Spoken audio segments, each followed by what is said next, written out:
আসসালামু আলাইকুম দর্শক, আমি সুমি। আমার চ্যানেল শখের লাইফস্টাইলে আরও একবার আপনাদের সকলকে স্বাগত জানাই।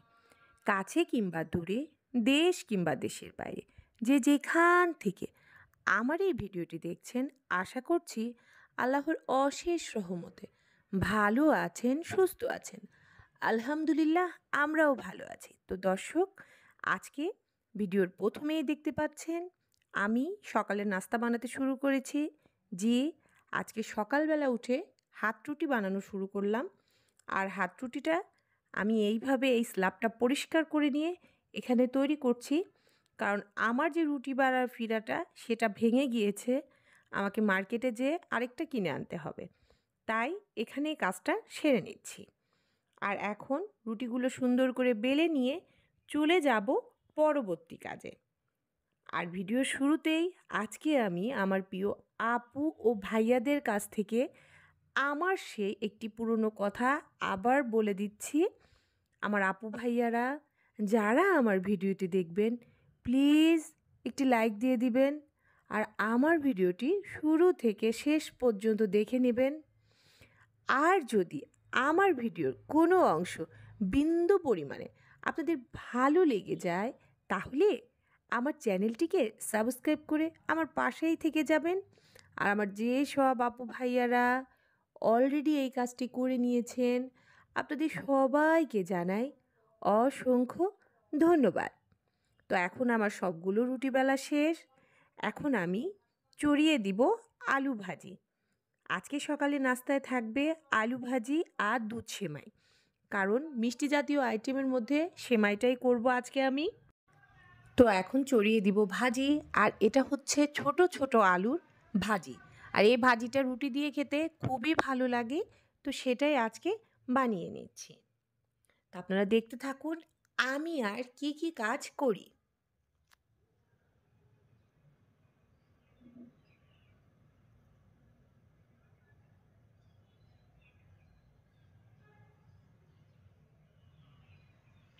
তো আমরা মেয়েরা যখনই নিজের সংসারে কাজ করি, সেই কাজে কিন্তু আমাদের কোনো কষ্ট হয় না, কোনো পরিশ্রম হয় না। নিজের সংসারে সারা দিন দাসীর মতো পরিশ্রম করেও অনেক প্রশান্তি পাওয়া যায়, কারণ এটা আমার সংসার, আমি এখানকার রানী।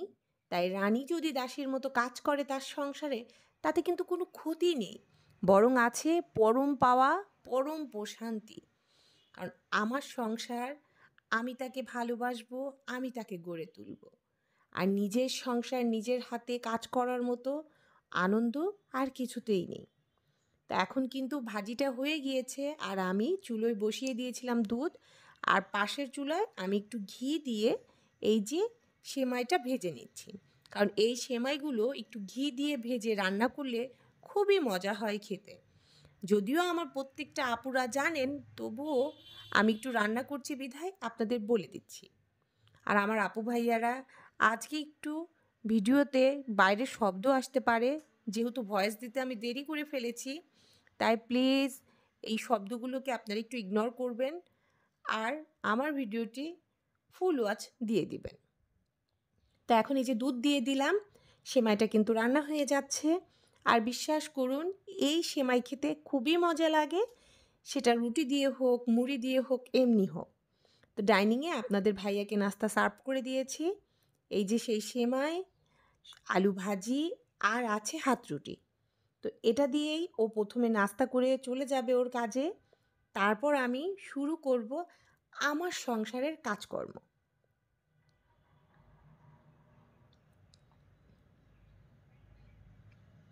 প্রতিদিন সকালে ঘুম থেকে উঠে একের পর এক কাজ করা শুরু করি। আর বিশেষ করে আমি গত রাতেই চিন্তা করে নিই যে আগামীকাল আমি কী করব। কারণ মাথার মধ্যে যদি একটা সেট করা থাকে যে আমি এইটা এটা করব ধারাবাহিকভাবে, সেক্ষেত্রে কষ্টটা খুবই কম হয়। আর এখন কিন্তু আমি এই যে যে কাপ, পেয়ালা, প্লেট, বাসন বের হয়েছে, ওগুলো ওয়াশ করতে লেগে পড়েছি।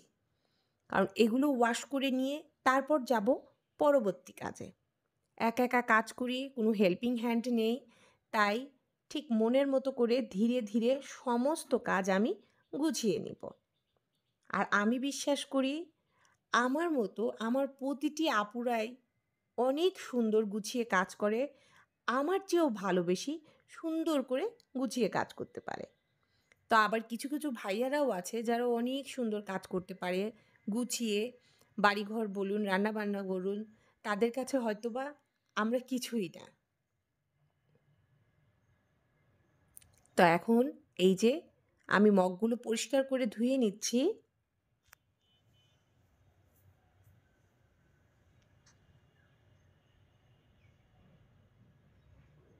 তো আমার আপু ভাইয়ারা অবশ্যই একটি কমেন্ট করবেন। একটি মিষ্টি কমেন্ট আমাকে অনেক উৎসাহিত করে। আপনাদের প্রত্যেকের একটি করে কমেন্টস আসলে আমি খুবই খুশি হই, আনন্দিত হই। আপনারা জানাবেন আমার ভিডিও আপনাদের কাছে কেমন লাগে। আর আমি আশা রাখবো আমি আগামী দিনে আরও ভালো, ভালো কনটেন্ট আপনাদের সামনে উপস্থাপন করতে পারবো। আর এখন এই যে দেখতে পাচ্ছেন আমি চলে এসেছি ডাইনিংয়ে। ডিপ ফ্রিজ থেকে আজকের রান্নার জন্য সব কিছু বের করে নিব। আর আজকে একটু স্পেশাল রান্না বান্না হবে, এই জন্য আর কি সব কিছু দেখে দেখে বের করে নিচ্ছি যে আমি কি কি রান্না করব, অবশ্যই আপনাদের সাথে শেয়ার করব। আর আজকে কিন্তু আপনাদের ভাইয়া একটি মজার খাবার খেতে চেয়েছে, তা আমি চেষ্টা করব সেটা বানানোর। আর আমি যেভাবে তৈরি করি আমার আপু ভাইয়া, আমার প্রিয় দর্শক সবার সঙ্গে সেটা শেয়ার করব। আর এই যে দেখতেই পাচ্ছেন আমার ডিপের অবস্থা, আমি বক্সগুলো খুঁজছি যে কোথায় কোনটা আছে। আর এই যে প্রথমেই পেয়ে গেলাম আমি ক্যাপসিকাম। জি, আমি তো আপনারা জানেন ফ্রোজেন করে রাখি। তো ওখান থেকে কিছুটা ক্যাপসিকাম নিয়ে নিব আজকে, কারণ আজকে আমি বানাবো ফ্রাইড রাইস, ভেজিটেবল আর বানাবো চিকেন ফ্রাই। আর ভেজিটেবলে তো ক্যাপসিকাম লাগে আমরা জানি, এই জন্যই ওটা বের করে নিলাম। আর এখন নিয়ে নিয়েছি এই যে মুরগিগুলো, এগুলো আমি ভালো করে ওয়াশ করব এবং তারপর এগুলো এদের সাইজ অনুযায়ী কেটে নেব। আর এই যে গরুর গোস্ত হবে, আমি ঝাল ঝাল করে গরুর গোস্ত ঝোল করে রান্না করব। তা আজকে একটু বেশ ভারী রান্নাই আমার হবে, তা আপনারা দেখতে থাকুন।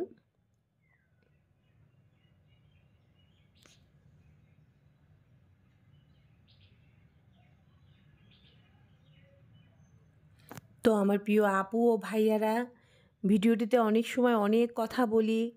কোনো কাজ হয়তো বা আপনাদের ভালো লাগে, আবার কোনো কথা আপনাদের ভালো লাগে বা খারাপ লাগে। তাই আপনাদের কাছে বলবো, আমি কোনো কাজ বা কোনো কথা এই ভিডিওতে যদি ভুল করে থাকি বা বলে থাকি, তাহলে প্লিজ আমার এই ভুলটুকু ক্ষমা সুন্দর দৃষ্টিতে দেখবেন। আর আপনাদের নিজের কেউ মনে করে আমাকে মাফ করে দিবেন। তা আজ আপনাদের সাথে একটি কথা শেয়ার করি। এই যে এই মুরগি কাটা দেখছেন, বিশ্বাস করুন আমি এই মুরগি কিভাবে কাটে জানতাম না। আমি বুঝতামই না যে মুরগিকে কিভাবে ধরতে হয়। সবসময়ই আমি উল্টো করে মুরগি ধরে কাটতাম। আর এই জন্য শাশুড়ি মা হয়তো বকা দিতেন না, কিন্তু বলতেন যে না তোমার কাজ হচ্ছে না। তারপর ধীরে ধীরে হোঁচট খেতে খেতে আজ আমি পারফেক্ট হয়ে গিয়েছি। আমি এখন সব ধরনের মুরগি সবভাবে যেটার সাথে যে সাইজের যায় সবই পারি। তো আসলে পরিবেশ পরিস্থিতি মানুষকে সব কিছু শিখিয়ে দেয়, বিশেষ করে সময়। তো আমার ক্ষেত্রেও তার ব্যতিক্রম নয়। আর এই যে দেখুন এখন কিন্তু চুলোয় রান্না বসিয়ে দিয়েছি। আর আমি কিন্তু প্রথমেই আপনাদের সাথে শেয়ার করছি ভেজিটেবল। জি, আমি যেটার জন্য ক্যাপসিকাম বের করে নিয়েছি সেই ভেজিটেবলটাই চড়িয়ে দিলাম। আর আমি রাইসের জন্য আমি আগে ভাতটা রান্না করে নিয়েছি পোলার চাউল দিয়ে। আর সেই ভাতটাই কিন্তু আমি এই যে স্ট্রেনারে পানি ঝরিয়ে ঠান্ডা হতে রেখে দিয়েছি। আর এটা ঠান্ডা হয়ে গেলে তারপর আমি এটাকে রান্না করব। আর এই যে দেখুন আমি মেরিনেট করে রেখে দিয়েছি চিকেন ফ্রাইয়ের যে মাংসটা ছিল সেটাকে আমি সব ধরনের মশলা দিয়ে মাখিয়ে রেখেছি। আর এটা আমি খুব সহজভাবে তৈরি করি। একদিন আপনাদের সাথে অবশ্যই এর রেসিপিটা শেয়ার করব। আর এই যে সবজিটা প্রায় হয়ে এসেছে, তা আমি সবজিটা আপনাদের সাথে একটু শেয়ার করে দিলাম। আর রাইসের জন্য আমি এই পাশে একটু ডিম ঝুরি করে নিচ্ছি, আমি আলাদা করেই ডিমটা ঝুরি করে নিচ্ছি। আর এখন এই যে রাইসের জন্য দিয়ে দিয়েছি পেঁয়াজ, কাঁচামরিচ, তার সাথে ফুলকপি, গাজর, মটরশুঁটি, ব্রোকলি সব কিছুই দিব, দিয়ে এই যে এইভাবে সুন্দর করে ভেজে নিব। আর আমি কিন্তু ফ্রাইড রাইসে পেঁয়াজ কলির সাথে কিশমিশও দিয়েছি, কারণ আমার কাছে মনে হয় কিশমিশ দিলে এর টেস্ট আরও বেশি ভালো পাওয়া যায়। তারপর আমি কিন্তু একটু চিনিও ব্যবহার করি। আর এখন চলে গেলাম ওই সেই ফ্রাইগুলো ভাজার জন্য। চিকেন ফ্রাইগুলো সুন্দর করে ভেজে নিব। এই যে দেখছেন, এটি হলো চিকেন ফ্রাই ভাজার জন্য আমি যে ব্যাটার তৈরি করছি সেই ব্যাটারটা। আর এই ব্যাটারটা আর এই ফ্রাই মাখানোটা আপনাদের সাথে ইনশাআল্লাহ খুব শীঘ্রই আমি শেয়ার করব। আর এখন অফ ক্যামেরা সব কিছু গুছিয়ে ডাইনিংয়ে খাবার সার্ভ করে দিয়েছি। এই ছিল আজকের দুপুরের আমাদের খাবার। বিশ্বাস করুন, রাইসটাও মজা লেগেছে, আর ভেজিটেবলটাও, চিকেন ফ্রাইটাও। আসলে নিজের হাতে রান্না তো, সেটা যেমনই হোক খেতে খুব সুস্বাদু লাগে। আর বাইরের হোটেলের রান্না হ্যাঁ মজা, ভালো লাগে, কিন্তু ওই যে বলে নিজের হাতের খাবার তৃপ্তিই আলাদা।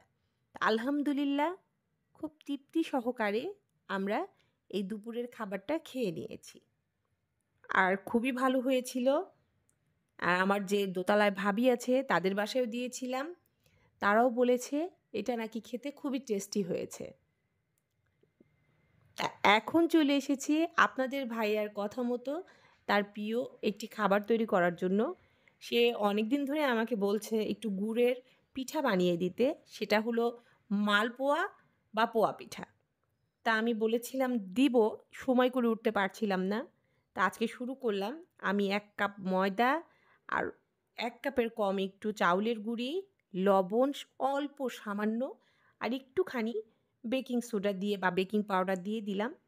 দিয়ে একসঙ্গে গুড় দিয়ে এইভাবে হাতের সাহায্যে চটকে চটকে মেখে নিচ্ছি। আর এটা হলো হালকা কুসুম গরম পানি, এটা দিয়ে আমি এটাকে খুব ভালো করে মেখে নিব। কারণ এই পিঠাটায় যত ভালো করে আপনি মাখাতে পারবেন তত এই পিঠাটা সফট হবে। আর এই যে দেখছেন আমি কিভাবে মাখিয়ে নিচ্ছি, একদম হাত ডুবিয়ে শরীরের শক্তি দিয়ে চেপে চেপে ভালো করে মাখিয়ে নিতে হবে, যাতে এর মধ্যে কোনো লাম্পস বা দলা না থাকে। আর এইভাবে ফেটে নিতে হবে, তাহলে এই পিঠা যেমন ফুলকো হবে ভেতরে তেমন সফট হবে। তা আমি এইভাবে করে নিচ্ছি, দেখা যাক কেমন হয় পিঠাটা বানানো। তা আমি যেহেতু পিঠা বানানোর পর আপনাদের সাথে ভয়েস দিচ্ছি, শেয়ার করছি, আপনাদের ভাইয়া আমার ছেলে খেয়ে বলেছে পিঠা নাকি অসাধারণ হয়েছে। জি, আমিও খেয়েছি, কিন্তু নিজের জিনিস তো নিজে তো আর প্রশংসা করতে পারি না। তাই ওরা যেটা বলেছে আপনাদের সাথে সেই কথাটুকু শেয়ার করলাম। আর আমি কিন্তু অনেক বানাচ্ছি না, কারণ বেশি বানালে সেটা বাসি হবে, ফেলে দিতে হবে। আর আমি কোনো জিনিস সহজে নষ্ট করতে চাই না। আমি জানি যে মানুষ সারাদিন পরিশ্রম করে শুধুমাত্র একটু খাবারের জন্য, আর সেই খাবারকে আমরা কখনো অবহেলা করব না, নষ্ট করব না। এখন এই যে পিঠার ব্যাটারটা রেডি হয়ে গেল। এখন চলে যাব আমি পিঠা তৈরি করতে, কিন্তু তার আগে আমি পিঠাটা একটু রেস্টে রেখে দিয়েছিলাম প্লেটে ঢাকা দিয়ে। আমার যেসব আপুরা এই পিঠা বানাতে পারেন তারা তো পারেনই, কিন্তু আমার যেসব গৃহিণী নতুন আপুরা বা যারা জানেন না সেসব আপুরা একবার ট্রাই করবেন, আমার বিশ্বাস আপনাদের খুবই ভালো লাগবে। তা আমি কিন্তু আজকে এই পিঠাটা দিয়েছি এই সসপ্যানটাতে, তেল দিয়ে আমি একসঙ্গে 4টা করে পিঠা উঠিয়েছি, তাতে আমার সময়ও বাঁচলো এবং আমার পিঠাগুলো একবারে 4টা করে করে হয়ে গেল। এই জন্য আজকে এই বুদ্ধিটা করেছি যে একটা একটা করে দেওয়ার চেয়ে আমি একটু বড় পাত্র নিয়ে আমি একবারে বেশি করে করে নেব। তো আমার আপুরা একবার হলেও বানিয়ে দেখবেন, আশা রাখছি নিরাশ হবেন না, আপনাদের ভালো লাগবে। আর আপনারা যদি কেউ আমার ভিডিওর থেকে একটু কিছু শিখে উপকৃত হন তাহলে আমি ধন্য মনে করব নিজেকে। আমার মনে হবে এই কষ্ট করে ভিডিও করা আমার সার্থক হয়েছে। তো এখন আমি বাকি পিঠাগুলো ভেজে নিচ্ছি।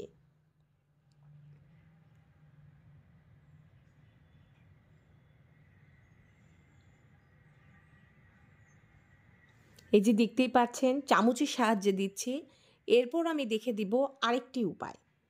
কারণ আমরা যারা চামচের সাহায্যে দিতে বসে বারবার ছিটে যায়, তাদের যাতে এই কষ্টটা না হয় বা ঝামেলা না হয়, এই জন্য আমি আরেকটা উপায় আপনাদের সাথে শেয়ার করছি। আমি ২ উপায়ে পিঠা বানিয়েছি। আপনাদের কাছে যে উপায়টা ভালো লাগবে, আপনারা সেটাই করতে পারেন।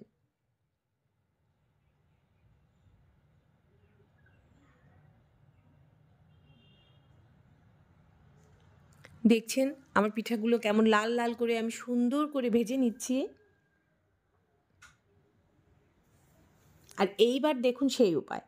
আমি একটা কাপের মধ্যে বেশি করে এই পিঠার যে ব্যাটার ছিল সেটা নিয়ে নিয়েছি এবং খুব সুন্দর করে দেখুন দিয়ে দিলাম। এতে আমার নতুন রাঁধুনি আপুরা যারা আছেন তাদের চামচ দিয়ে তুলতে গেলে যে বাকি এক্সট্রাগুলো পড়ে যায় ড্রপ হয়ে, তা পড়বে না এবং সরাসরি কাপের থেকে আপনি এই সসপ্যানে দিয়ে একটু না ফেলে বানিয়ে নিতে পারবেন। আর এই উপায়টা কেমন লাগলো অবশ্যই আমাকে বলবেন। আর এই দেখুন আমার পিঠা। মাশাআল্লাহ দেখতে যেমন সুন্দর হয়েছে, খেতেও খুব ভালো হয়েছিল। আর এখন আমি ভেজে নিব কিছু পাঁপড়। আর এই পাঁপড়গুলো আমার হাতে তৈরি। বিশ্বাস করুন, মিথ্যা বলছি না।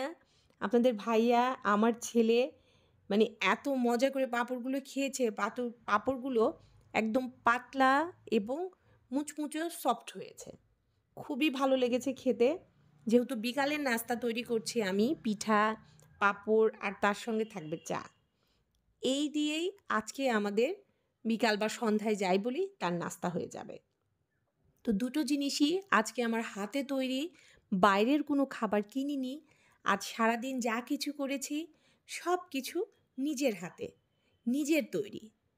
তো বলতে পারেন দিন শেষে নিজের পরিবারের লোকজনকে তৃপ্তি করে রান্না বান্না করে খাইয়ে যে প্রশান্তিটা আমি পাই নিজের সংসারের কাজ করে, এর মতো শান্তি আর কোথাও নেই। এই যে দেখুন পাঁপড়গুলো মাশাল্লাহ কি সুন্দর ফুলে ফুলে উঠছে। বিশেষ করে ভাতের যে বাসি ভাতের পাঁপড়টা ছিল ওইটা বেশি সুন্দর হয়েছিল, মানে ওটা একদম পাতলা হয়েছিল, সফট হয়েছিল। চাউলের আটারটার চাইতে বাসি ভাতেরটাই আমার কাছে বেশি মজা লেগেছে। তা এখন চা বানিয়ে নিয়েছি, এই যে ৩ জনের জন্য ৩ কাপ চা, দুধ চা, লাল চা, গ্রিন টি। তো এতক্ষণ যারা ধৈর্য ধরে কষ্ট করে আমার ভিডিওটি দেখেছেন, আপনাদের সবাইকে জানাই অসংখ্য ধন্যবাদ। তো আমি সুমি এখন বিদায় নিয়ে নিচ্ছি। আপনারা সবাই ভালো থাকবেন, সুস্থ থাকবেন। আমাদের জন্য দোয়া করবেন। আমিও আপনাদের জন্য দোয়া করব।